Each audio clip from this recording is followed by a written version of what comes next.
So a couple weeks ago was our first budget development workshop. At that meeting, we heard from Pete Wilcox representing the transportation department, and he went through his $2.8 million budget.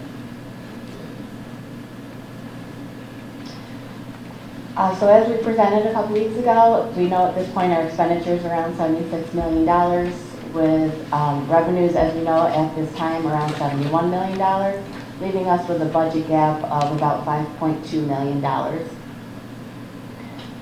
We will continue to utilize these tools as we work through the budget development process.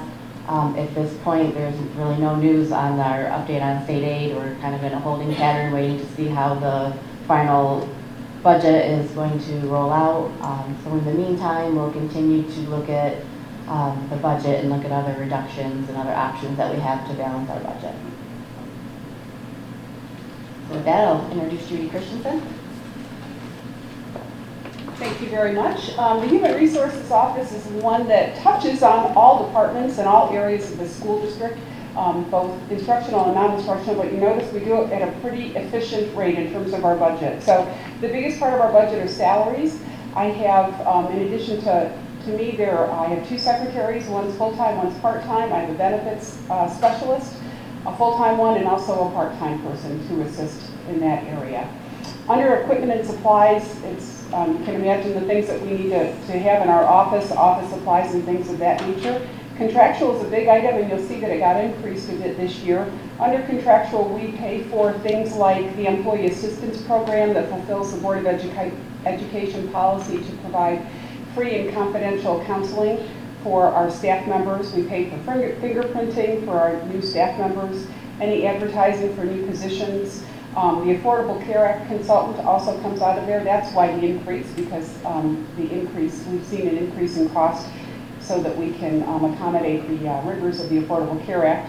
And then also some professional accounts that are contractual in nature, where we have certain groups of employees within their contracts that allows them to be members of professional organizations, and we pay for that out of there. Conference, that's not my conference amount of money, just want to make that clear. That includes different groups, clerical groups, our administrative groups, our teaching assistants, all have money set aside because of their contract to attend various conferences. So that's what that's for. Just as a final little overview. There we go. An increase of 5.23% overall. And I believe my Coglin is next.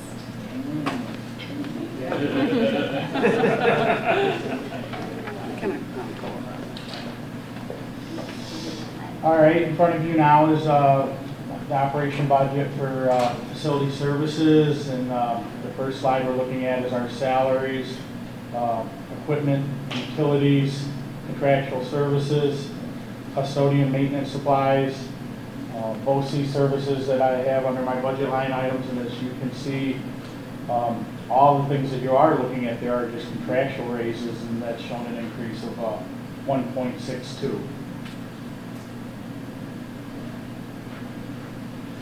The facility service salaries position information, the next slide we're looking at.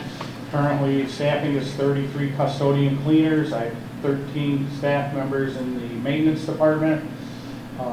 Clerical substitutes and miscellaneous account, and the overtime account for the district, and all those numbers there.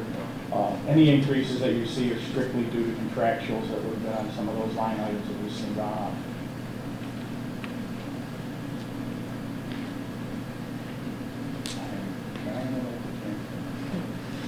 And with that said, mine was, I think I beat Judy last night. I'm going to turn over to the technology department, Greg Moyer's budget.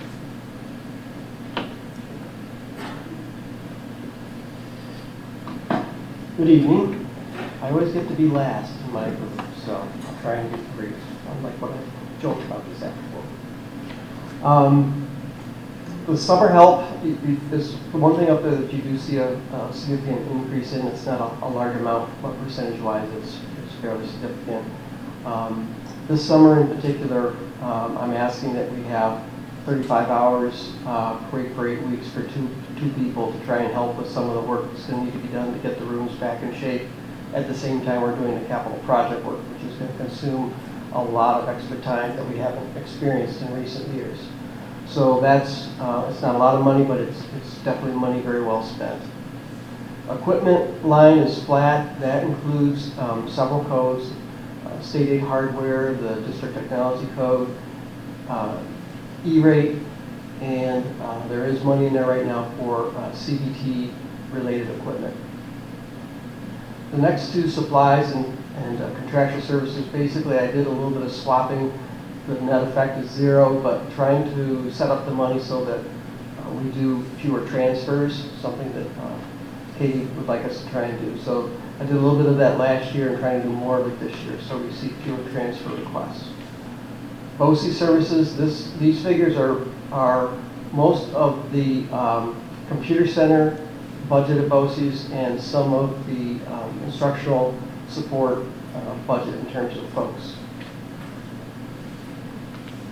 And you can see that there is a modest increase there. There's some fringe in there. There's definitely a couple of additional small services that we're adding through computer services.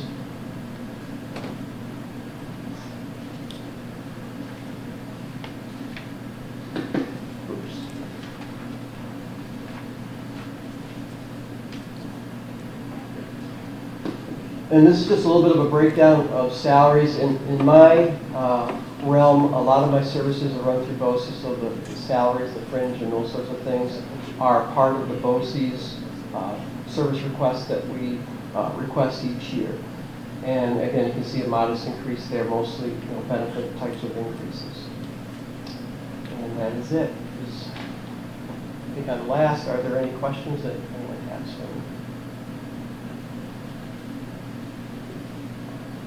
Back over to Katie.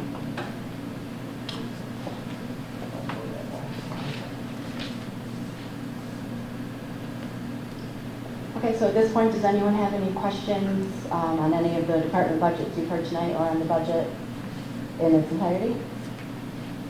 I presume we're seeing some increases in substitute lines and like summer help due mostly to changes in minimum wage occurring, or are we just expanding number of hours? Judy, do you know what how we're handling Well, summer yeah, help? that's a good question. For some of our non-instructional folks and some of our substitute non-instructional subs, and then our teacher sub also went up slightly, so that would be increased because of that. I don't know I don't recall the rate that Grace's summer work is paid at, but I know he's also adding that as well. One of those line items over on It will still be The salary numbers are fully burdened? That's with all the bennies? This is just the salary portion. The benefits are coded somewhere. Okay. Yeah, so what you saw tonight is salaries. Okay. Yeah. All right, thank you.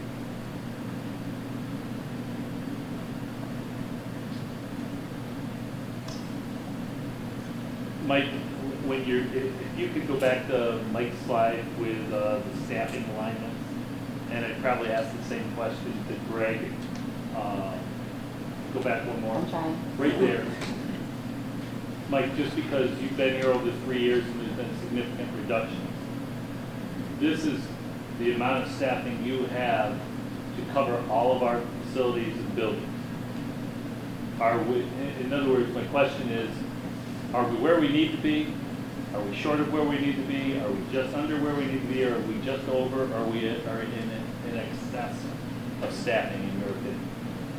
Well, I'll answer the last question first. Definitely no, not numbers, and I could support that with a lot of documentation. We just currently went through a program on CPAC, on custodial, as we're aligning the square footage and cleaning, the level of cleaning that we feel we'd like to get. In the last year, I've really picked it up. I'm very grateful to, and I know the other administrators in the room, to go, for instance, elementary, a year ago was being cleaned with 1.5 cleaners at night. When you come into these buildings, even at night of the activities, if you're in any of the buildings, so right till 9:30, which we allow them to be here, they would be longer.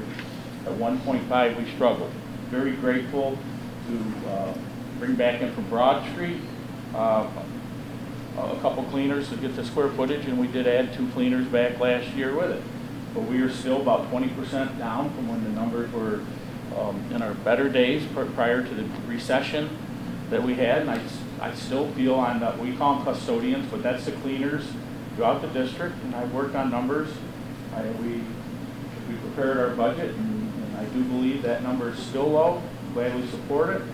We had our preliminary runs on budgets and stuff, and the directive was to stay at 0. But as we move forward with capital work, even this summer alone, knowing the technology and all the ceilings, that'll put a strain on us to get out through the summer. Greg put some on there on the maintenance. Hats off to the guys. That's 4 people doing all the mowing and doing all the spring sports, and it wears on you. I can see even on the guys. So, no, I do not believe that if you're asking the question, Dr. Douglas, is the staffing where it needs to be, but I'm following tough times, and as future come, I don't feel we're there, and especially as we look to make improvements to the building, it's going to be very vital for us to protect that investment that we're looking to put in there to keep them up to there. So in other words, you're making it work, but it could always get a little better. Yeah, and I have many administrators knowing behind that, we took what we had, but by no means are our buildings being cleaned and being maintained to the level that we feel that we should keep them up, and we should, and I could support that with a lot of documentation, but the feel tonight was there. But I do appreciate you asking, and I appreciate having the opportunity to discuss with the board as we move forward in this year, getting everyone in line. We are working on programs, but no, we are not there. Greg, same thing? Right, I would say that, I was thankful that I was able to add a couple days last year on the instructional tech side. Right now with 4 techs and probably 6,000 to 7,000 devices, sounds like an incredible ratio, but we're trying to put in some systems and processes in place. So I think we're doing fairly well with that. I would say though, the future and what the district determines to do maybe out of the 2030 planning, where we might enter into a lot larger number of devices or modes of use. I might be, you could say that we would be strained possibly for techs in particular. But right now, as we stand and getting ready for the summer, I think we'll be okay. But it is kind of a new experience for us with this capital project. None of my group and myself really have lived through something like this, so it will be, it'll be a learning experience. But that's where, again, that summer helps out. It looks like a small thing, but hopefully it frees the 4 main folks up for doing a lot of the work in the high school, middle school, intermediate that are going to have to work alongside the construction folks that are in here making the changes. Because it can't happen in a vacuum. There's certain changes that we need to do along the way with regard to the network access, phones, all that stuff. Judy, not to leave you out, I know your office had a little of addition last year, but And that really helped. We did add the part-time benefits for the year last year, and I think that was the area that we were definitely lacking in because there's so much at stake when you talk about the new rivers of the Affordable Care Act plus all the benefits and the needs of our staff members, and that part-time person was really helpful. so in general, we're making it work, but if we ever have the opportunity, our operations could be improved. And it's mostly just because of financial circumstances. Correct? Well said. One of the things we're trying for the board is also to let you know where we're coming from, where we're going, and what we may need to look at in the future as well, because we've had to make difficult decisions in the past, and we just need to be always cognizant of that, especially if we're looking at a major infrastructure upgrade. Because as Mike said, if we do something, whatever we do, we want to make sure we also take proper care of it. Thank you. Any other questions? Okay. Our next budget workshop is March 9th at the Aaron Town Hall.